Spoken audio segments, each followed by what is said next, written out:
안녕하세요. 박연미입니다. 에디슨 모터스의 쌍용차 인수가 무산될 위기입니다. 노조와 채권단이 인수를 반대하는 와중에 인수대금도 제때 내지 못해서입니다. 잔금 2,743억 원 납입 기한은 지난주 금요일까지였습니다. 채권단은 잔금 내도 기존 채무 대부분을 출자 전환하는 회생안에 반대한다는 입장이라 고래 삼킨 새우가 되려던 에디슨 모터스의 구상은 현실에서 더 멀어졌습니다. 봄꽃이 피는데 쌍용차에는 언제쯤 봄이 올까요? 3월 28일 월요일, 여러분은 지금 삶을 발전시킬 경제발전소를 듣고 계십니다.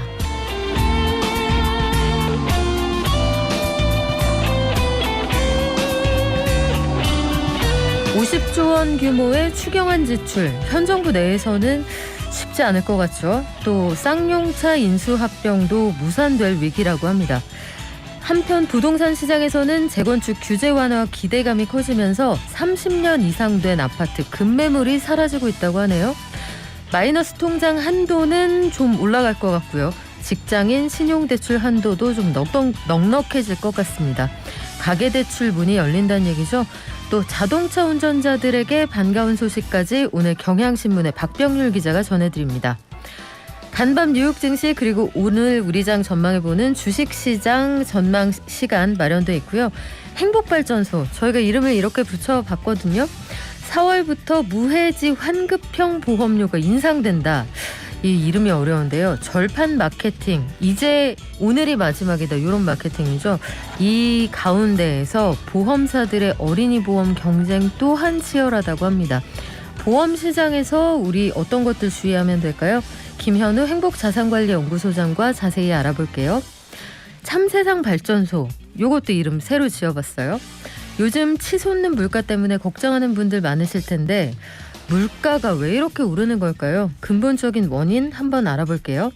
저희 방송 중에 샵 0951로 문자 주실 수 있고요. 단문 50원, 장문 100원, 또 TBS 앱, 유튜브도 열어두겠습니다.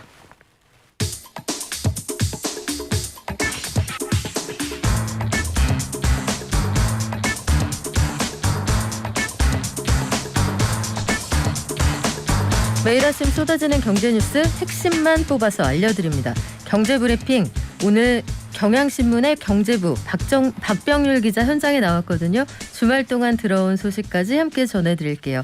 박 기자님 안녕하세요. 네, 안녕하세요. 주말 동안 들어온 뉴스 중에서 일단 금액이 가장 큰 거. 추경안 50조 원과 관련해서 현 정부하고 인수위 완전히 입장이 좀 다른 것 같죠? 네, 그 윤석열 대통령 당선인의 그 첫 번째 공약이죠. 소상공인에게 50조 원 가량 지원하겠다, 이 내용인데 이러려면 그 추가 경정 예산을 편성하는 게 필요합니다. 하지만 그 기재부가 지난주에 있었던 그 대통령직 인수위원회, 사실상 이 추가 경정 예산 현 정권 내에서는 제출하기 어렵다, 이런 입장을 밝힌 것으로 지금 알려졌습니다. 이와 함께 지금 문재인 정부 청와대에서도 반대 입장을 갖고 있는데요. 현재대로라면 지금 시간도 그렇고 문재인 정부 임기 내 추경 편성은 사실상 물 건너간 것 아닌가, 이런 생각이 듭니다. 실제로 그 홍남기 부총리 겸 그 기획재정부 장관은 현 정부 임기 내에서 이제 2차 추경은 없다, 이런 의사를 여러 차례 표명을 했거든요. 1차 추경 이미 그 16조 원 지난 2월에 이제 편성을 했고 더 이상 2차 하는 것은 시간적으로 봐서도 무리다, 지금 이런 입장을 계속 갖고 있고요. 이건 지금 윤석열 당선인에게만 하는 게 아니라 이재명 지난번 그 민주당 대선 후보가 추경을 요구를 했을 때도 그때도 역시 이거 고려하지 않고 있다, 이러면서 이미 선을 그은 바 있습니다. 기획재정부가 반대하는 이유는 뭔가요? 네, 결국 뭐 더는 돈이 없다, 이제 이런 입장이 될 겁니다. 윤 당선인은 이에 대해 가지고 그 한국판 유지리라든가 일자리 사업 같은 이런 그 기존 사업 예산을 삭감하는 지출 구조 조정을 하면 추경 재원을 마련할 수 있다, 이렇게 지난번 그 공약에서 밝혔는데요. 하지만 그 현실적으로는 이 50조 원이나 되는데 이 지출 구조 조정으로 마련할 수 있겠느냐, 이런 얘기들이 좀 많습니다. 아무리 허리띠를 졸라매도 10%, 그러니까 한 5조 원 이상은 삭감하기가 구조적으로 힘들다, 이런 얘기가 많은데요. 그렇다면 이제 바꿔 말하면 이 50조 원의 대부분은 이제 국채를 발행을 해야 된다, 이제 이런데 이럴 때는 이제 몇 가지 좀 문제가 있습니다. 먼저 그 국고채 금리에 부담을 줄 수 있는 금융적 환경이 있는데요. 지금 이제 우리나라의 국고채 금리가 지금 9년 만에 가장 높은 수준으로 올라가 있습니다. 이 국채 발행을 늘리게 되면 이 금리도 국채 금리도 같이 올라가게 되는데요. 이럴 경우에는 또 시중은행의 그 대출 금리도 같이 올라갈 수가 있습니다. 그렇게 되면 재원 조달 비용이 늘어나고요. 이 경우에 이제 문제가 되는 게 빚이 있다면 대출 이자가 늘어날 수가 있는 거죠. 네. 그러니까 만약에 소상공인 입장에서는 정부에서 지원을 받았는데 이 대출이 있는 분 같은 경우는 대출 이자가 올라가니까 이 사실상 상쇄가 되어버리는 이런 문제가 있습니다. 올해 우리나라 국채 발행 예정액이 약 한 160조 원 정도 되거든요. 근데 여기서 50조 원을 더 발행하겠다고 하면 이 정말 국채 시장이 교란하고도 남는다 이런 얘기가 나옵니다. 그리고 또 하나 문제가 뭐냐면 이 50조 원을 풀게 되면 물가를 자극하는 문제도 만약에 이 윤 당선인 같은 경우는 이 정책을 시행을 하면 고심을 좀 해야 됩니다.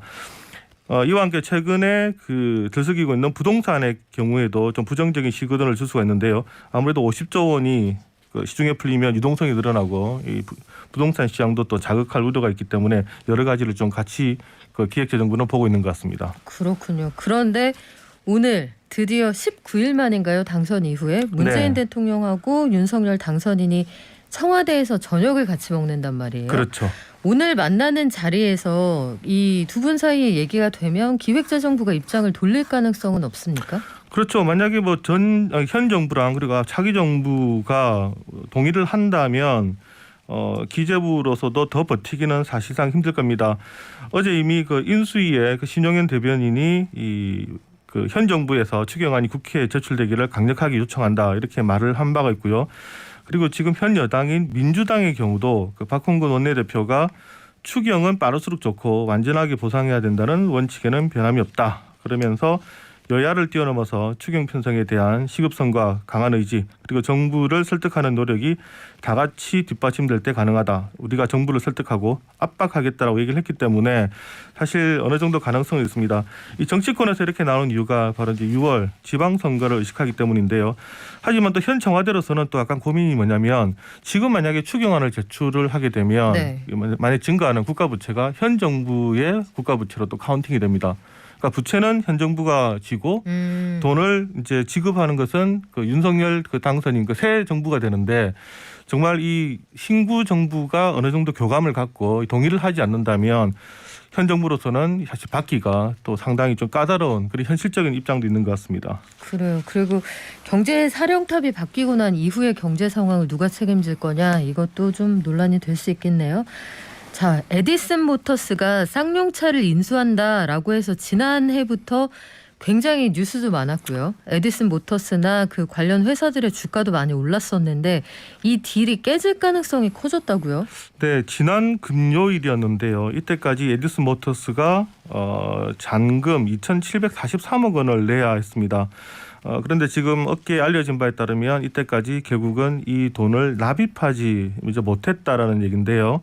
그리고 이제 4월 1일 이번 주 금요일이 되면 이제 관계인 집회가 열립니다. 이거 관계인 집회라는 것은 이 쌍용차 회생 계획안에 대해서 이제 결의하는 그런 집회가 되는데요. 채권자들이 참석을 합니다. 현재 그 에디슨 모터스는 잔금은 납입하지 못했고 이 관계인 집회는 좀 연기를 해달라 이렇게 지금 법원에 신청했다 이렇게 알려져 있거든요. 어쨌든 인수대금을 미납을 했기 때문에 이렇게 되면 이제 쌍용차는 이 딜에 대해서 이 인수합병에 대해서 이제 파기를 할 이제 그런 권한이 이제 생겼는데 물론 이제 연기를 할 가능성도 있습니다만 지금 현재 여러 가지 상황으로 봤을 때는 이 인수합병에 대해서 일단 파기를 선언할 가능성이 훨씬 큰 것 아니냐. 왜냐하면 이 납입할 기간까지 잔금을 마련하지 못했다는 얘기는 지금 에디슨 모터스가 그만큼 가지고 있는 재정에 대한 여력이 없다라는 얘기가 될 것이고요. 또 채권단 입장에서도 그렇다면 과연 이 쌍용 모터스를 살릴 수 있겠느냐 여기에 대한 부정적인 시그널을 줄 수가 있기 때문에 이 관계인 집회를 연기하지 않을 가능성이 좀 높지 않느냐 지금 이런 얘기가 많이 업계에서 지금 들려오고 있습니다. 네, 그간의 히스토리를 좀 아셔야 되는데 중간에 에디슨 모터스 혼자서 쌍용차를 인수하기는 쉽지 않으니 여기에 컨소시엄을 형성을 해서 돈줄이 되겠다는 재무적 투자자가 있었습니다. 그런데 중간에 우리는 여기서 빠져나가겠다 해서 손을 털고 나갔고 그렇죠. 재무적 투자자를 새로 구하려고 했는데 그게 지금 요원한 상황이거든요. 에디슨 모터스는 그래서 앞으로 어떻게 한답니까? 네, 아까 말씀드린 것처럼 일단 그 관계인 집회를 연기를 해달라. 연기를 해주면 그 사이에 우리가 다시 자금을 마련하겠다. 그리고 지금도 자금을 마련할 수 있는 방법은 있다. 지금 계속 이렇게 얘기는 하고 있습니다. 하지만 말씀드린 것처럼 만약에 쌍용차가 이 계약을 해지하기로 결정을 하게 되면 뭐 그동안의 딜은 다 이제 무산이 되는데요. 이렇게 되면 이제 문제는 좀 더 복잡해지죠. 쌍용차 입장에서는 다시 이제 M&A를 추진을 해야 되는데 인수자를 또 다시 이제 찾아야 됩니다. 근데 여러 가지 지금 경제 상황상 과연 그 더 좋은 인수자를 찾을 수 있을지 그게 좀 미지수고요. 그리고 만약에 그게 쉽지가 않을 경우에는 지금 최악의 경우는 저희가 별로 생각하고 싶지 않는 그런 일까지 가게 될 수밖에 없습니다. 쌍용차 입장에서는 이 계약을 하기도 안 하기도 참 어려운 상황인데 네. 쌍용차가 에디슨 모터스를 거부하겠다라고 결론을 내면 그러면 어떻게 되나요? 네, 앞서 말씀드린 것처럼 새 인수자를 찾든지 그리고 새 인수자를 찾다가 결국은 못 찾으면 네, 최악의 경우 이제 기업 청산 절차를 밟을 수도 있는 상황인데요. 말씀하신 것처럼 에디슨 모터스를 받자니 충분한 자금은 없는 것 같고, 그럼 이 말은 향후에 지속적인 투자도 못할 것 같고요.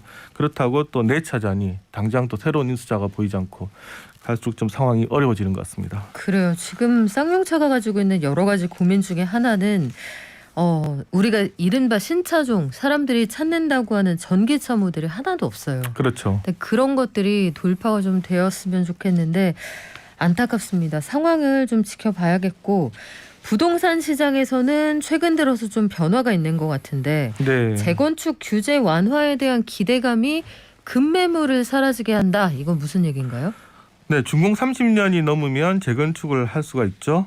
근데 윤석열 대통령 당선인이 이 30년 이상 노후 아파트에 대해서는 재건축할 때 정밀 안전 진단을 면제해주겠다 이런 공약을 낸 적이 있습니다. 이제 그러다 보니까 이 기대감으로 인해서 해당 단지에 대한 사겠다 이런 이제 의향자들의 무디가 늘고요. 반면에 이제 집주인들은 내놨던 매물을 거둬들이거나 이제 호가를 올리고 있는 지금 그런 상황이 지금 계속되고 있다 이런 얘기입니다. 서울 같은 경우에 구별로 보면 30년 이상 된 아파트 비중이 노원구의 경우는 지금 절반 정도 되고요. 도봉구도 절반 정도 됩니다. 그리고 뭐 강남구, 양천구, 송파구도 30% 이상 되는데 그러니까 이 지역에 특별히 집 재건축을 해야 되는 그 연한이 되는 그런 아파트가 많습니다. 그런데 이 재건축 원래 그거 해보시면 알지만 정말 진행하기 어렵지 않습니까? 그렇죠. 네. 근데 여러 가지 혜택들을 주겠다라고 하니까 그러면 이게 좀 더 갖고 가격 오르겠다. 그러면서 이제 매물을 거둬들인다는 건데 지금 뭐 특히 여의도와 강남권 중심으로 해서 가격 상승세가 지금 뚜렷하고요. 지금 호가도 상당히 오르고 지금 신고가 기록했다는 아파트도 지금 속속 나오고 있습니다. 그래요. 저는 사실 제 눈을 의심했거든요. 강남구 압구정동의 아파트 한 채 가격이 이게 실화인가요? 지난 17일 거래 가격이 4층이에요. 고층이 아닌데 거의 60억 원. 깜짝 놀랐습니다. 네, 뭐 40억, 50억 이런 얘기들이 막 들려나오고 있습니다. 그러니까요. 이게 반대로 얘기하면 돈값이 그만큼 많이 떨어졌다는 얘기이기도 해서 고민스러운 부분이 많은데 재건축 대상을 포함한 고가 아파트를 중심으로 기존 시장에서도 가격 상승세가 엿보인다 이런 통계가 또 있죠. 네, 그 KB부동산이 내는 자료 중에 그 KB 선도 아파트 50 지수라는 게 있습니다. 이제 고가 아파트를 이제 통계를 낸 건데 이 지수를 보니까 지금 3월에 지수가 0.26% 상승을 한 걸로 나오는데 2월 상승폭이 0.09%거든요. 그러니까 한 4배 정도 지금 상승폭이 빨라졌다. 이런 얘기입니다. 이 원래 그 선도 50 지수는 지난해 10월까지 아주 높은 폭의 상승을 기록을 하고 있었는데 그 정부의 대출 규제가 강화된 이후에 11월부터는 이게 넉 달 연속 하락을 했습니다. 이제 그랬던 것이 이제 다시 반등을 하고 있다는 얘기인데 여기 지금 선도 50 지수에 들어가 있는 아파트들 보면 뭐 음마라든가 압구정 신현대, 잠실주공 이런 이제 서울의 고가 재건축 단지들도 대거 포함되어 있습니다. 앞서 말씀드린 것처럼 이런 그 재건축 단지들의 가격이 들썩이다 보니까 이 지금 선도 50 지수도 반등하고 있는 것 아니냐 이렇게 보셔야 될 것 같고요. 이제 이쪽 그 재건축 단지에서 가격이 반등을 하다 보니까 그 한국부동산원의 그 3월 셋째 주 주간 아파트 가격 동향을 봐도요. 서울 전체적으로는 전주 대비해서 마이너스 0.01%를 기록을 했는데 강남, 서초, 성파, 양천구 이 4개 자치구는 지금 보합 내지 상승으로 지금 전환을 하고 있습니다. 이런 것 서울의 그 고가 재건축 단지 가격이 중요한 게 이쪽에서 가격이 급등을 하게 되면 연쇄적으로 아파트값 상승이 이어질 수가 있는데요. 우리가 2020년에서 2021년 사이에 이어졌던 가격 폭등의 경우 돌아서 생각해 보면 2020년 5월에 서울시가 잠실의 마이스 복합단지 사업 추진을 본격화하겠다 이러면서 여의도 쪽의 가격이 들썩이기 시작을 했었거든요.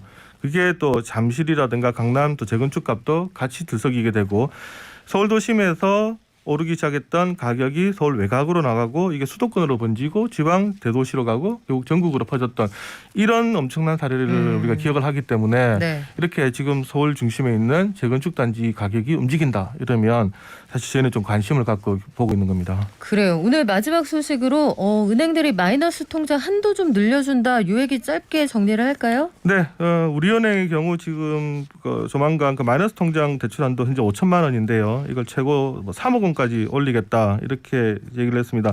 신한은행의 경우도 현재 5천만 원 묶여 있는데 이거 올리겠다라고 하고요. KB국민은행, 하나은행은 또 지난주 그리고 지난 1월에 마통의 한도를 확대를 했습니다. 지금까지 가계대출 규모가 너무 크게 확장이 되다 보니까 금융당국에서 대출을 좀 줄여달라 이러면서 이제 마통의 한도를 줄였는데요. 4대 시중은행 거의 다 이제 과거 상태로 마통의 한도 규모를 확대한다. 이제 이렇게 보시면 될 것 같습니다. 그래요. 신용대출 한도도 덩달아서 올라가고 있다고 합니다. 지금까지 경향신문의 박병률 기자였습니다. 고맙습니다. 네, 감사합니다. 저희 코로나19 상황 늘 주목해서 전해드리는데요. 방역수칙 지켜주시고 마스크 착용, 사회적 거리두기 계속해서 유지해 주시기 바랍니다.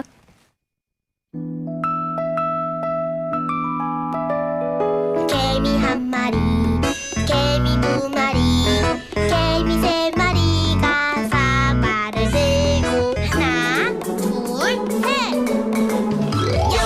국내외 증시 전망해드리는 시간이죠. 키움증권의 한지영 연구원 연결돼 있습니다. 안녕하세요.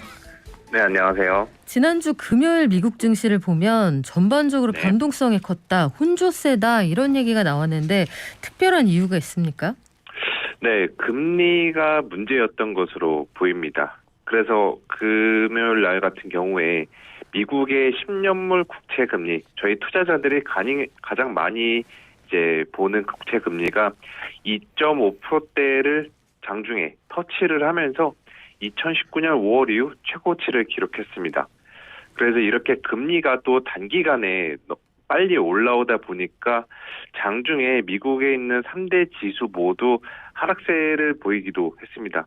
하지만 이제 우크라이나 사태 해결 기대감, 또 4월부터 이제 본격적으로 시작이 되는 1분기 실적 시즌에 대한 기대감이 장중에 투자자들 사이에서 저가 매수 욕구를 불러일으키면서 결국에는 나스닥만 0.1%대 하락을 하고 다우와 S&P 500은 각각 0.4%대, 0.5%대 상승한 채로 마감을 했습니다. 뉴욕 연방준비은행 총재 매파적인 발언을 했다라고 하는데 지난주에도 우리가 FOMC 끝나고 나서 돌아가면서 이 매파적인 발언을 한다 전해드렸거든요. 이번에는 어떤 얘기가 나왔나요? 네, 이번에도 이분 역시 이제 특정 시점을 언급을 안 했는데 만약에 50bp 한 번에 0.5%포인트 금리 인상이 적절할 경우에는 그렇게 해야 한다라고 말을 했습니다. 그래서 이러한 발언이 어제 금요일 날 미국 증시에서 이제 금리를 급등하게 만들었던 하나의 요인이었는데요. 다만 이제 뉴욕 연은 총재는 이렇게 금리 인상을 크게 가져갈 수 있다라고 언급을 하면서도 어느 정도 신중한 모습을 보였습니다. 왜냐하면은 지금 코로나 팬데믹으로 인한 공급난과 또 수급 불균형, 그리고 급격한 인플레이션 등에 직면해 있는 만큼 본인들의 통화 정책에 따라서 상황이 크게 뒤바뀔 수도 있다. 그리고 미국의 금리 인상으로 인해서 다른 국가들도 상황이 달라질 수 있다라는 점을 고려해야 된다라고 언급을 했습니다. 그래서 뉴욕 연은 총재는 매파적이면서도 그래도 조금 신중한 모습을 보이지 않았나라고 생각을 하고 있고요. 그럼에도 불구하고 이제 지난번에도 말씀을 드렸는데 한 번에 0.5% 금리 인상은 더 이상 연준 내에서도 소수 의견이 아닙니다. 그리고 시티은행과 같은 글로벌 대형 IB에서는 4번 연속 연준이 0.5%포인트 금리 인상할 거다. 혹은 한 번에 0.75%포인트 금리 인상할 거다라고 주장하고 있는 상황입니다. 그래서 이러한 요인들로 인해서 지금 다시 한번 강조드리지만 25일 미국장에서 장중 10년물 금리가 2.5%대를 터치하는 등 이러한 공격적인 혹은 매파적인 전망에 맞춰서 지금 금리도 상승세를 지속하고 있는 모습입니다. 요즘 같은 때는 아마 고민들을 제일 많이 하시는 게 우리가 한때 사랑했던 주식들이 우리의 기대에 부응을 못한단 말이에요. 예컨대 네, 맞습니다. 작년에 우리가 종종 얘기했던 흠슬라 네, 좀 오르긴 했습니다만 여전히 좀 힘든 것 같고 삼성전자는 뭐 말할 것도 없고요. 네. 이런 시기에 포트폴리오를 다양화한다는 측면에서 주식 비중을 확 줄이는 게 맞습니까? 아니면 그래도 저가 매수의 기회로 보는 게 맞습니까?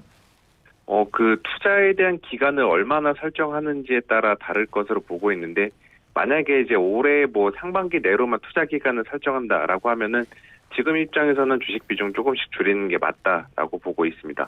다만 이제 1년 혹은 그 이상으로 투자 기간을 길게 잡으시는 분들은 주식 비중을 유지하시는 게 저는 좋지 않나라고 보고 있어요. 물론 이렇게 금리가 올라가고 또 중앙은행들이 계속해서 금리를 인상하니까 이게 증시에 좋지 않다라는 인식들이 있긴 있습니다. 왜냐하면은 금리 상승은 기업들의 가치를 평가할 때 이자 부담을 가중시키면서 이게 기업 실적에 반영이 되고 주가를 하락하게 만듭니다. 하지만 역사적으로 데이터를 보면은 금리랑 주식시장에 같이 가는 경우가 더 많았어요. 이게 왜 그럴까라고 생각을 해보면은 금리가 올라가고 있다는 거는 경제가 건강해지는 신호로 작용했던 측면도 있고 또 기업들의 이익 성장 자체가 이익이 안정적으로 상승하게 된다면은 금리 상승에 따른 이자 부담을 상쇄시킬 수 있기 때문입니다. 그래서 지금 증시를 둘러싼 여건들은 별로 좋지는 않지만 기업들의 이익 데이터들을 보면은 기업 이익이 둔화된다 혹은 침체에 빠지고 있다라는 징후가 포착되지 않고 있습니다. 그래서 저는 이렇게 금리 상승에 대한 증시 부정적인 민감도는 시간이 지날수록 완화될 것으로 보고 있고요. 그렇기 때문에 지금 한 2, 3개월 정도는 주식 비중을 잠깐 줄이는 것도 좋은 전략일 수도 있지만 어차피 저희는 좀 장기적으로 다들 투자하시는 분들이 많을 것으로 생각을 하고 있는 만큼 주식 비중은 그냥 현재 수준 정도로만 계속 유지하셔도 낫지 않나라고 생각하고 있습니다. 혹시 증권회사 다녀서 그렇게 얘기하시는 건 아니죠? 아니에요. 자, 오늘 우리 장은 어떻게 출발했나요? 네, 지금 코스피랑 코스닥 모두 0.5%대 하락세를 보이고 있고요. 아무래도 미국에 대한 금리 상승이 부담이 단기적으로는 그 성장주들에게 조금 부정적인 영향을 미치고 있는 것으로 보입니다. 또 아침에 전해진 소식에 의하면은 중국 상해에서 이제 부분적으로 4일씩 지역을 나눠서 전면 봉쇄 조치를 시행하겠다는 소식이 국내 증시의 투자 심리에 부정적으로 작용하고 있고요. 그래서 지금 뭐 반도체나 자동차 이런 업종들은 괜찮은데 중국과 관련된 민감한 업종들, 가령 화장품이나 의류업체들, 이렇게 중국 소비와 관련된 업종과 종목군들은 지금 다른 주식들에 비해서 상대적으로 주가가 약세를 보이고 있습니다. 이번 주에 우리 특별히 주목할 점이 있습니까? 네, 그 화요일 날 밤에 발표 예정인 우리나라 시간으로 수요일 날 이제 오전에 알 수 있는 미국의 대형 반도체 업체 마이크론 테크놀로지의 실적이 발표가 되는데 이제 어떻게 보면은 삼성전자 실적 미리 보기 이벤트라고 할 수 있죠. 그래서 이 마이크론이 과연 이번 실적을 어떻게 발표했고 또 향후 2분기나 3분기에 대한 전망을 어떻게 제시하는지 이게 중요한 요인이 될 것으로 보고 있고요. 또 금요일에 이벤트들이 모여 있는데 4월 1일 금요일에 한국의 수출 데이터가 발표가 되고 또 미국에서는 고용지표가 발표가 됩니다. 그래서 전체적으로 금요일 날이 가장 이벤트가 많이 몰려있는 한 주가 될 것으로 생각을 하고 있습니다. 네, 지금까지 키움증권의 한지영 연구원이었습니다. 오늘 말씀 고맙습니다. 예, 감사합니다.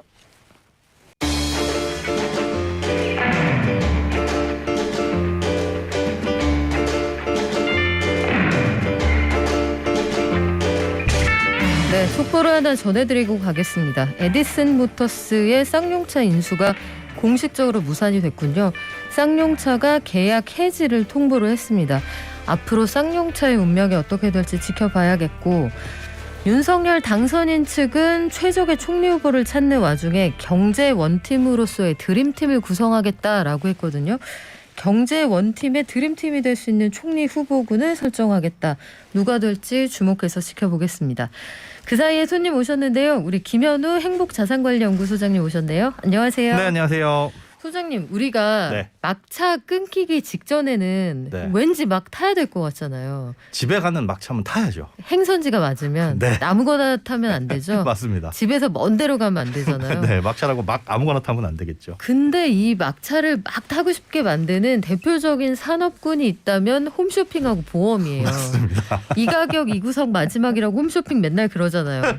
하지만 다음 시간 또 있고 저도 많이 속았습니다. 네. 보험도 마찬가지인데 맨날 이게 마지막이래요. 네. 무해지, 저해지 보험이 막차니까 놓치지 마라. 이거 놓치면 바보다 이렇게 얘기를 하거든요. 네. 월급 빼고 다 오른다는데 이걸 오늘 막차라는데 들어야 돼? 요 고민하는 분들 많을 텐데 네. 4월부터 뭐 다음 주입니다. 무해지 그렇죠. 환급형 보험료가 10% 이상 오른다. 이번 주가 마지막이라고 하는데 네. 일단요. 올해 이미 실손 의료보험료도 많이 올랐는데 많이 올랐죠. 요 들어야 말아요. 그거 결론부터 좀 알려주세요. 만약에 필요하다면, 그러니까 행선지가 맞다면 막차를 타는 게 맞다라고 전제를 말씀해 네. 주셨잖아요. 맞습니다. 보험도 마찬가지예요. 가입해야 되는데 해야 되는데 기존에 미뤄두고 있었다면, 필요한 건데 미뤄두고 있었다면 오르기 전에 가입하는 게 맞겠지만 전혀 생각하지 않았는데 이거 막차랍니다. 다시는 가입할 수 없습니다라는 소리에 가입을 하시는 건 맞지 않겠죠.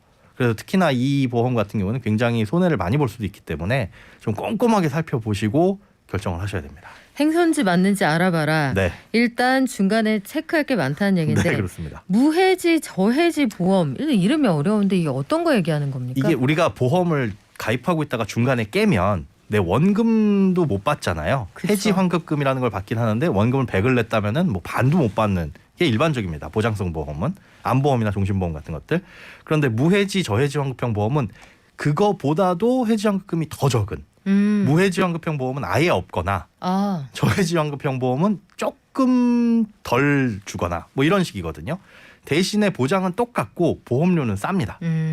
보장 똑같이 해주는데 중간에 깨면 페널티가 커요. 하지만 보험료는 쌉니다. 이게 이득인데 또 한 가지 특징은 뭐냐면 납입 만기라고 있잖아요. 우리가 뭐 20년 내고 100세까지 보장, 뭐 보험은 이런 식들인데 납입을 꽉 채우면 20년 동안 내고 혹은 30년 동안 내고 나면 돌려주는 해약 환급금이 일반 보험하고 똑같습니다. 그러니까 보험료는 할인을 해주는데 중간에 깨면 손해가 큰 대신에 다 내고 깨면 오히려 일반 보험보다 더 많은 돈을 주는, 환급률이 더 높아지는. 이거 어떻게 해야 되죠? 이럴 땐? 그래서 이게 지금 네. 문제가 됐던 것들이 요걸로 해지 환급금이 버티기만 하면 이렇게 높습니다. 라는 걸로 저축으로 속여서 파는 불안전 판매가 굉장히 많았어서 금융감독원에서도 2018년에 이미 이거 조심하셔라. 저축 아닙니다. 라고 하는데도 숫자로 비교해 보면 저축보다 높은 환급률을 보이니까 많이들 이제 가입을 시켰던 보험인데 이게 이제 보험료가 오른다. 그럼 그만큼 이제 보험료가 오르게 되면 나중에 받게 되는 해약 환급률이 살짝 낮아지는 효과니까, 낸 돈 대비해서 받는 돈은 똑같아도 그 비율이 낮아지는 거니까 이걸로 이제 또 절판 마케팅이 기승을 부릴 수 있다라는 겁니다. 방금 환급률이라고 하셨는데 네. 그건 뭐예요? 그러니까 내가 만약에 예를 들어 한 달에 10만 원씩 1년 동안 120만 원, 네. 10년 동안 1,200만 원을 냈는데 깼다. 그러면 원금인 1,200만 원을 드립니다. 그러면 환급률은 100%죠. 원금 대비 환급률. 환급률. 예. 전 또 환급률인 줄 알고. 황금, 골드. 네. 골든. 이거 저희가 마스크를 쓰니까 골든룰 뭐 이런 건 줄 알고. 입모양이 환급률. 예, 환급. 그렇군요. 환급률 100% 함정이 있다 이런 말씀인데 무해지, 저해지 보험이 인기가 좀 많았어요. 근데 이거 바꾸는 이유가 뭐예요? 이게 그렇게 지금 말씀드린 것처럼 경쟁적으로 판매를 하다 보니까 불안전 판매가 굉장히 많이 늘어나서 소비자들의 민원이 급격하게 증가를 하더라. 이게 1번입니다. 그래서 금융감독원, 금융당국에서 너희들 좀 조심해라라고 보험사에 경고를 내린 바가 있었고요. 두 번째는 뭐냐 하면 과도한 경쟁 때문에 보험사가 크게 휘청거릴 수 있다라는 위험이에요. 이게 뭐냐? 무해지 환급형 보험 같은 경우는 보험료를 적게 받는데 보장은 똑같이 해주고 심지어 돈을 다 내면 돌려주는 돈도 많잖아요. 어떻게 그럴 수가 있어?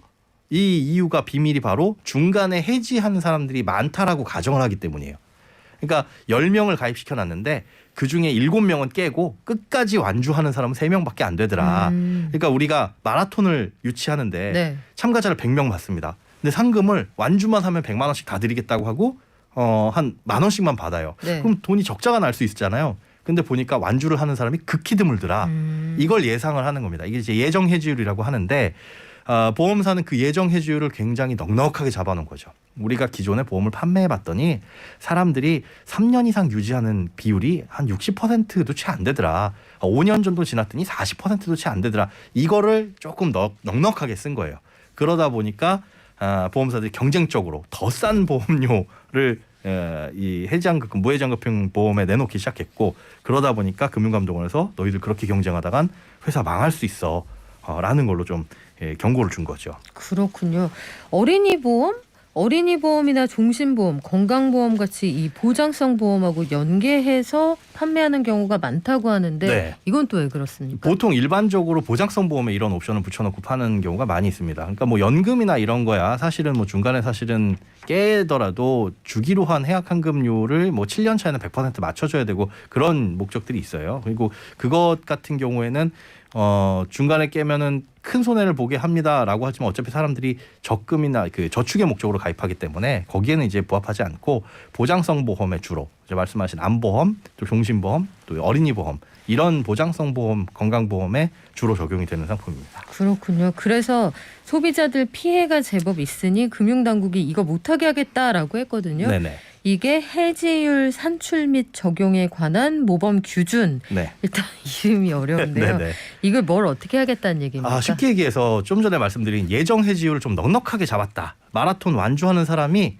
별로 없을 것이다. 100명 중에 3명일 거야. 이렇게 했던 걸 근거를 내놔라 라고 한 거예요. 사실은 보험은 보험사가 마음대로 만들 수 있습니다. 보험 자율화 때문에 그런 산출 기준이나 근거는 보험사에 알아서 통계로 잡으면 되기는 하는데 그래도 일반적으로 타당한 근거, 그러니까 일반 보험보다 이게 예정 해지율이 높다라는 근거는 갖고 와야 되잖아요. 그래서 그런 게 없다 보니까 데이터가 왜냐하면 이게 보험이 팔린 지가 지금 2016년부터 판매되기 시작해서 본격적으로 판매된 건 2018년이거든요. 그러니까 10년이 채 안 됐어요. 네. 즉 보험사가 무해지 혹은 저해지 환급형 보험을 판매한 게 10년도 안 되다 보니까 그에 대한 해지율 데이터가 없는 거나 마찬가지인 거죠.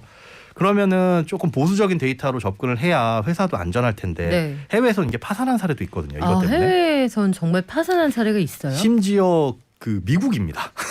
미국에서 보험회사가 이것 이 때문에. 무해지 저해지를 팔다가 파산했다. 네, 실제로 사람들이 많이 깰 거라고 예상하고 판매를 했는데 많이 안 깨다 보니까 이것 때문에 파산을 한 보험사가 있어요. 회사 이름이 뭐예요? 이게 제가 지금 기억에 네, 펜트리티라는 보험사입니다.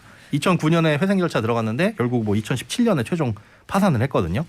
이게 우리나라도 이럴 수 있다라는 건데 그러다 보니까 실제로 너무 낮게 판매하는 걸 보험사에서 기준을 세우는 겁니다. 금융감독원에서 예정 해지율에 대해서 사람들이 해지 환급금이 적으면 적을수록 덜 깰 것이다. 당연하죠. 깨봐야 돈이 안 나오니까. 그리고 납입 기간을 다 채워갈수록 당연히 안 깰 것이다. 그러니까 좀만 버티면 많은 돈을 주니까. 그래서 그런 것들을 반영을 해라라고 일종의 가이드라인을 주는 게 이번에 이제 모범 표준 규준이라고 보시면 됩니다. 그렇군요. 소비자들도 이게 그 중간에 장애물이 있다는 걸 알려주고 네네. 보험회사도 과당 경쟁을 통해서 그 채산성이 너무 떨어지면 어려워진다 이런 그렇죠. 거에 대한 지적을 한다는 건데 영업 일선에서는 항상 이렇게 하면 안 됩니다 하는 게 여기까지 전달이 잘 안 된단 말이에요. 그렇죠. 예컨대 일명 막차 이번 주가 마지막입니다. 오늘이 마지막입니다. 이렇게 가입을 독려해요. 네네. 이런 것들은 그러면 이렇게 확 마음이 동하시면 안 되겠네요. 안 되는데 지금도 아마 방송을 듣고 저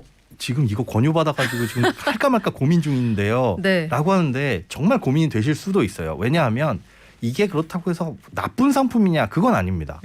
끝까지 유지를 하게 되면 실제로 일반 보험보다 훨씬 더 해약환급금의 비율도 높고 그다음에 보험료도 싸니까 나는 보험 안 깰 거야. 어차피 이거 평생 가져갈 생각으로 가입하는 보험이야 혹은 납입 만기까지 나는 그 돈 없어도 될 정도로 충분한 여유 자금이 있어 하시는 분들은 가입해서 나쁠 거는 없거든요. 그런데 그런 상황에서 고민이 되시는 분들은 이번 주까지가 사실은 한계잖아요. 네. 그래서 사람들의 마음을 흔드는 게 절판 마케팅이고 이번 주까지이기는 하나 한 번의 기회가 더 있기는 합니다. 뭐냐면 우리가 보험을 가입하고 단순 변심에 의한 반품을 청약철회라고 하거든요. 그게 30일 정도 네. 길게는 이 정도의 여유 기간이 있어요. 그래서 심사숙고하시고 그래도 나는 모르겠다라고 한다면 일단 가입해놓고 30일 동안 다시 한번 고민을 하실 기회도 있으니까 또 너무 급한 마음에 덜컥 그런 것들은 좀 지양하시기 바랍니다. 그런데 보험회사들이 네. 일각에서는 보면 제도를 변경하는 거 좋다. 그런데 이게 시장의 자율성을 지나치게 저해한다. 그렇죠. 너무 감나라 배나라 하는 거 아니냐 이런 반응도 있거든요. 맞습니다. 그거 어때요? 아까 말씀드린 대로 보험 자율화 여기에 이제 위배되는 어긋나는 거거든요. 그러니까 보험은 보험사가 마음대로 만들어서 시장에서 경쟁력을 갖춰라. 그래서 소비자들에게 유리하게끔 만들어라고 하는 취지가 보험 자율화인데 이거에 어긋난다라는 거죠. 왜 우리 보고 마음대로 만들어서 판매하게 해놓고서는 사실은 보험료를 싸게 하는데 싸게 하지 못하게 만든 거잖아요. 너무 너희를 싸게 하면 회사 망할 수 있어라는 거기 때문에 그래서 그거를 이제 건드리고 문제는 이제 불안전 판매는 판매 단계에서 잘 모르고 가입한 것이 문제가 되는 것이지 제대로 알고 가입했으면 그거는 문제가 될 것이 없다. 상품을 어떤 식으로 활용하든지 간에 뭐냐면 이게 저축성 보험은 아님에도 불구하고 네. 저축성으로 활용하도록 속여서 판매하는 게 문제인데 그거를 저축성 보험이 아님을 알고 아니지만 내가 보장성 보험인 걸 알지만 저축으로 활용할 거야 라고 해서 가입하는 사람들까지 그 권리를 침해하는 건 맞지 않다라는 목소리도 물론 있습니다. 근데 문제는 그건 일부일 뿐이고 대부분의 많은 피해자가 생기기 때문에 이걸 이제 규제를 하는 거라고 볼 수가 있거든요. 그래서 어쨌든지 간에 정보의 비대칭성 때문에 오는 문제라서 이런 게 완전히 해소되지 않으면 이런 규제들은 어느 정도는 필요할 수밖에 없다 이렇게 생각이 됩니다. 이 와중에 어린이 보험 시장의 경쟁이 되게 치열하다고 하거든요. 네. 그 최근 들어서는 막 우리 귀한 자녀를 위한 그렇죠. 보험 이런 게 또 유명하신 분들이 나와서 광고를 많이 하시는데 네네. 어린이 보험 시장이 그만큼 유망해서 그런 건가요? 이게 보험을 지금 사실은 가입 하나도 안 하신 분들은 거의 찾아보기가 어렵죠. 없죠. 정말 보험을 싫어하시거나 아니면 어디 지병이 있으시거나 이런 분들 아니면 대한민국 사람들 웬만하면 보험 한두 개씩은 가입을 하고 계실 거예요. 네, 사실 궁금하긴 해요. 보험회사 직원들도 과연 그렇게 많은 보험에 가입했을 건가? 많이는 아니겠지만 어쨌든 가입은 했을 겁니다. 네. 뭐 하다못해 실손보험은 거의 이제 국민보험이라고 부를 정도니까요. 그러다 보니까 사실은 보험회사는 포화 상태예요.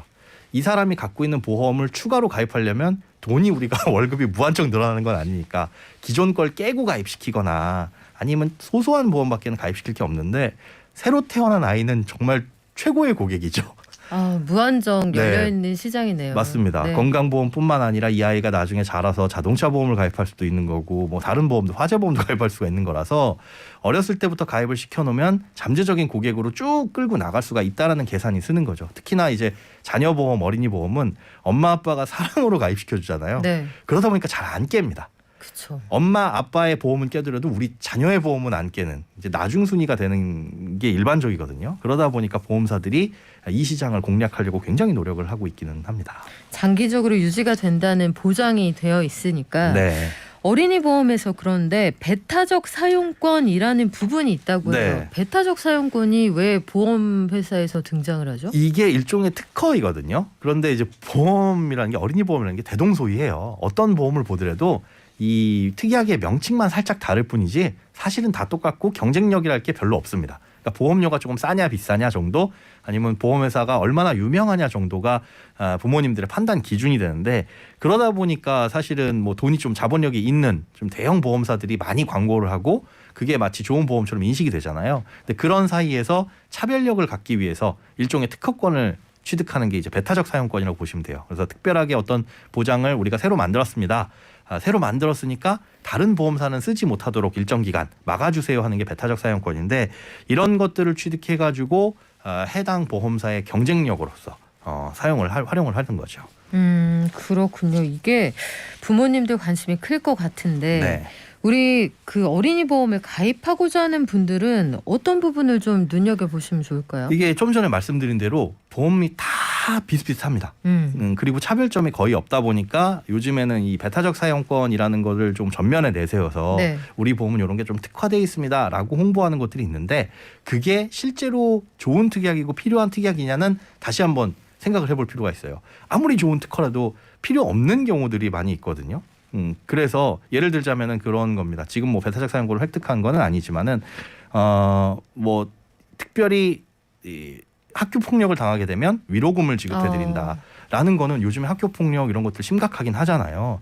그런데 그 위로금이 뭐 법으로 우리가 형사 고발을 하게 됐을 때 이럴 때 형사처벌이 상대방에 받게 되면 뭐 얼마를 지급해 드립니다라는 어떤 까다로운 규정이 있지는 않는지. 그리고 굉장히 심각한 단계란 얘기죠. 그렇죠. 그리고 또 한 가지는 그 보험을 가입함으로 인해 가지고 사실은 그걸 막을 수 있는 건 아니잖아요. 그런 게 발생했을 때 금전적인 이득, 경제적인 이득이 발생을 하는데 그 경제적인 이득이 그러면 우리 아이를 치료하고도 남을 정도로 혹은 그게 없으면 정말 안 될 정도로 필요한 특약이냐 놓고 봤을 때는 딱히 그렇지도 않아요. 없어도 그만인 특약들인 경우가 많거든요. 씁쓸해요. 그게 네. 특약에 학교 폭력 특약이 들어간다는 그런 게 있습니다.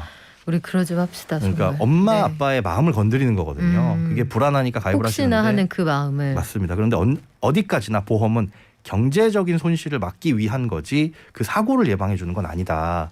근데 그런 것들 비슷하게 특약들의 내용이 구성되어 있으면 이게 실제로 내가 필요한 보장인지 이런 것도 한번 판단을 해보실 필요는 있을 것 같아요. 그래요. 오늘의 핵심은 한마디로 행선지네요. 네, 막차가 중요한 게 아니고 조건이 중요한 게 아니고 예, 그 버스 요금 깎아준다고 아무데나 목적지가 다른데 아무차나 타시면 안 되잖아요. 맞습니다. 행선지가 정확히 내가 가고자 하는 곳이냐 그거 확인해 보라는 말씀으로 이해를 했습니다. 네. 지금까지 행복자산관리연구소 김현우 소장이었습니다. 고맙습니다. 네, 고맙습니다.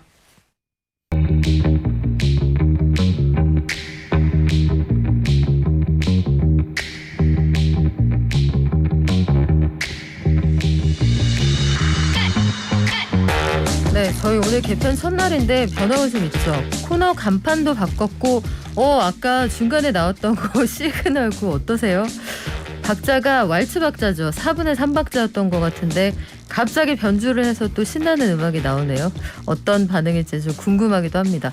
그 사이에 문자 많이 보내주셨는데 이하나80님 자주 오시죠? 지난해 말에 제가 금 한 돈이 얼마냐고 물었을 때 26만 원이라고 답을 해드렸군요. 그런데 지난주에 애기 돌반지 한 돈에 37만 원 주고 사셨다고요? 한 돈에? 정말 많이 올랐네요. 옛날에 저희 집에 있던 금돼지 한 돈에 그 48,000원, 55,000원 주고 너무 옛날 얘기죠. 37만 원까지 올랐군요. 지금 안전자산에 대한 수요가 많기는 한 것 같습니다. 3283님, 오늘 제가 요술공주 세리 같습니까? 제 카라가 크면 얼굴이 작아 보인다는 이 대조적인 효과 이런 것들 권해주시는 분들이 부쩍 늘었습니다. 왜일까요? 앞으로도 카라 큰 걸 중심으로 한번 입어볼게요. 그 사이에 손님 오셨네요. 참세상연구소의 홍성만 실장님 오셨습니다. 안녕하세요. 네, 안녕하세요. 저희 물가 얘기로 시작해서 물가 얘기로 끝날 때가 많거든요. 네. 경제방송 거의 대부분 그럴 텐데 미국 소비자 물가 상승률이 2월에 7.9%까지 올라갔어요. 네, 그렇습니다. 1년 전 같은 기간하고 대비를 해서 40년 만에 최고치라고 하는데 전반적으로 우리뿐만 아니라 다들 물가가 참 많이 오르고 있거든요. 네, 그렇죠. 이게 왜 그러는 건지 오늘 짚어주신다고 해서 저희가 두 눈 크게 뜨고 있습니다. 새롭게 단장한 코너 이름 참세상 발전소로 한번 해봤는데 자 실장님 인플레이션이요. 이거 대체 왜 이렇게 그 거세게 나타나는 거예요? 뭐 인플레이션의 뭐 이 경제적인 정의는 그 화폐 가치의 하락을 말하는 건데요. 물가가 이제 그 거꾸로 이제 상승하는 그런 현상들을 일컫습니다. 근데 이번에 그 인플레이션은 일반적으로 그 이렇게 통화량이 증가하면 이제 통화 가치가 하락한다고 하는 이 고전적인 화폐 수량설에 기반해 있는데 이거하고는 맞지 않고요. 이건 뭐 현대 경제에서는 크게 이제 관련이 없다고 좀 보여지고 있고요. 최근에 인플레이션은 뭐 그래서 이제 뭐 그 양적 완화 같은 그런 통화량 증가와도 관련이 없습니다. 정확하게 말하면 통화량이 증가하면은 유효 자금들이 이제 자산 시장으로 흘러 들어가서 자산 인플레를 일으키기는 하지만은 이 실물 부분에서 인플레이션의 원인이 되지는 않고요. 만약에 이제 그랬다면은 2008년 금융위기 때도 전무후무한 이제 양적 완화를 했는데 그때 이미 인플레이션이 발생했어야 되는데 그때는 이제 정반대로 디플레이션을 걱정하는 그런 상황이 됐었습니다. 네, 그때하고 지금하고 상황이 조금 다르지 않습니까? 네, 많이 다르죠. 그때는 이 돈이 금융기관에만 풀렸고 지금보다 훨씬 지금의 기준으로 보자면 훨씬 적은 양이었고 네. 지금은 일반 그 대중에게 광범위하게 풀렸다. 이게 좀 다른 면인데 임금 인상으로 비용이 올라서 물가가 오른다 이런 주장도 있고요. 네, 이거 하고도 좀 크게 이제 관련이 없어 보이는데요. 뭐 지금은 이제 임금보다 물가가 더 빨리 오르고 있는 그런 상황입니다. 그래서 물가 상승률을 반영한 실질 임금은 지금 그 마이너스 상태고요. 미국도 지난해 이제 4월 이후에 실질 임금은 마이너스 상태라서 임금 상승에 의한 이제 인플레이션은 아니다라고 보여지고요. 그리고 만약에 이제 이게 임금 상승에 의한 인플레이션이라면 노동 집약적인 산업에서 물가가 더 올라야 되는데 오히려 이 산업에서 물가가 더 낮은 그런 상황입니다. 지금 홍성만 실장님이 주장하시는 내용은 사실 일반론하고 사실 굉장히 다르거든요. 전반적으로 네. 보면 돈이 많이 풀려서도 아니고 임금 인상으로 비용이 올라서도 아니다. 근데 이 두 번째에 대해서는 예컨대 그 물류를 많이 하는 아마존 같은 회사는 비용이 올라갈 법도 하지만 이게 그 이들이 가지고 있는 유통의 마법 네네. 이런 것들이 코스트를 줄인다는 주장이 네네. 있어서 그렇다면 홍성만 실장님이 주장하시는 최근 물가 인상의 근본적인 원인은 어떤 겁니까? 네, 지금 말씀하신 거는 이제 부분적인 그런 거고요. 전반적인 이제 상황을 좀 보면은 최근에 이제 인플레이션은 이 팬데믹으로 인해서 글로벌 공급망이 이제 교란되고 하면서 이제 가격이 뛰면서 이제 발생한 것으로 좀 보여지고요. 여기에 이제 코로나19 이후에 이제 이 움츠러들었던 이제 수요가 이 팬데믹 양상 변화와 함께 증가한 것도 한몫하고 있다 이렇게 좀 보여집니다.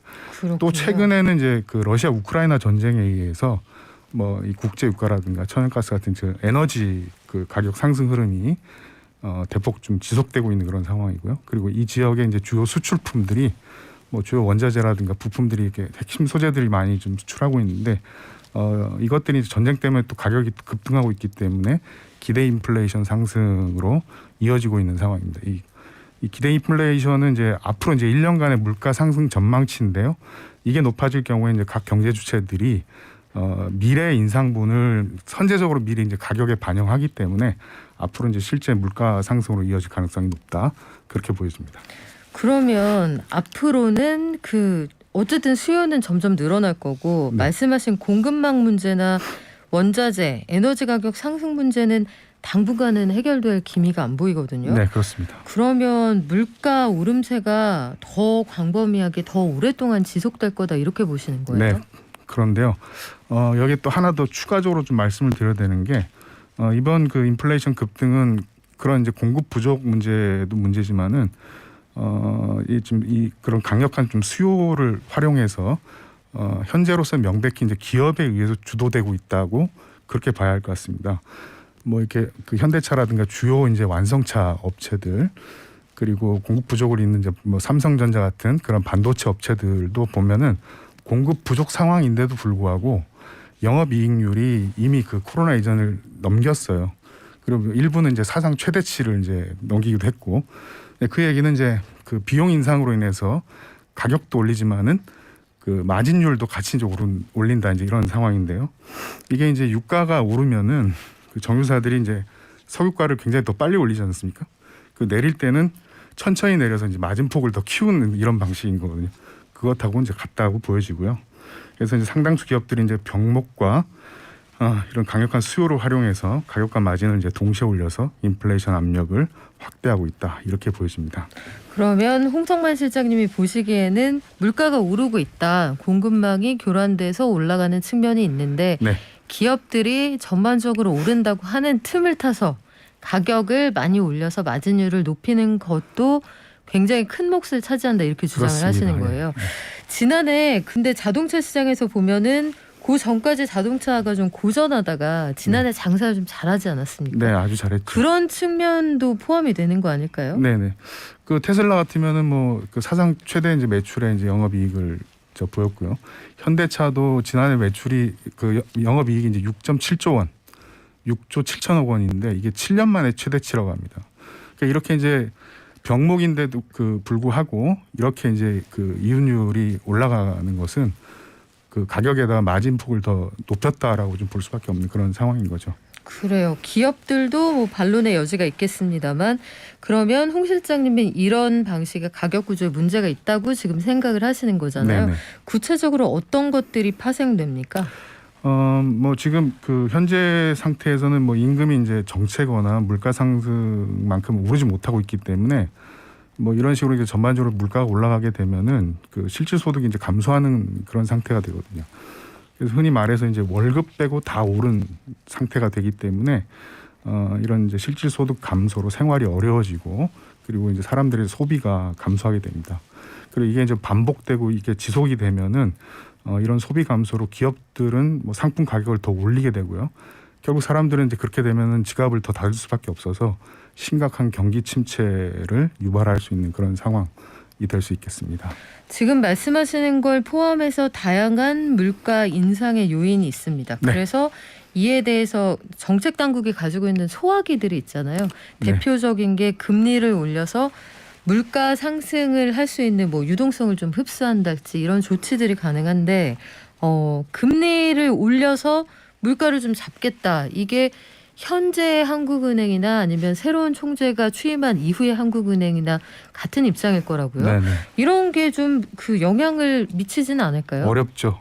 현실적으로 이렇게 지금 공급 측 문제이기 때문에 금리 인상으로 물가에 대응하기는 한계가 있다. 한계가 있을 뿐만 아니라 지금 기업 부채가 굉장히 높기 때문에 거꾸로 그 금리를 올리게 되면은 그 부채 이자 부담 때문에 가격을 그 기업이 더 올릴 수가 있습니다. 그렇게 되면 금리 인상이 물가 인상을 다시 촉발하게 되는 그런 위험성도 지금 현재로는 갖고 있다 그렇게 보여지네요. 그러면 금리로도 안 된다. 그러면 어떻게 해야 돼요? 일단 뭐 기다리는 수밖에 없고요. 근데 그 사이에 이제 이런 뭐 경기 침체나 인플레이션에 따른 그 민생 문제 해결에 좀 정부 당국이 조금 더 힘을 써야 될 상황으로 보이고요.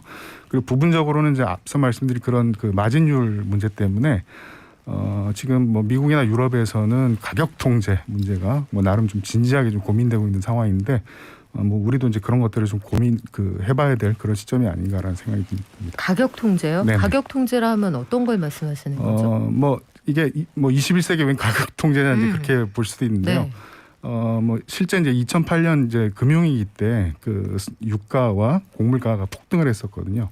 그때 이제 이명박 정부에서 그 정유사들 상대로 이제 가격 압박을 했는데 말을 듣지 않으니까 뭐 직접적인 좀 가격 통제에 들어간 사례도 있고요. 정유사에 대한 그때 공정위의 그 조사 이런 걸 네네. 말씀하시는 건데 결과적으로 결론 말씀드리면 무혐의로 결론이 났습니다. 네네. 자세한 내용은 다음 주에 다시 알려드릴게요. 저희는 내일 9시 5분에 오겠습니다. 발전.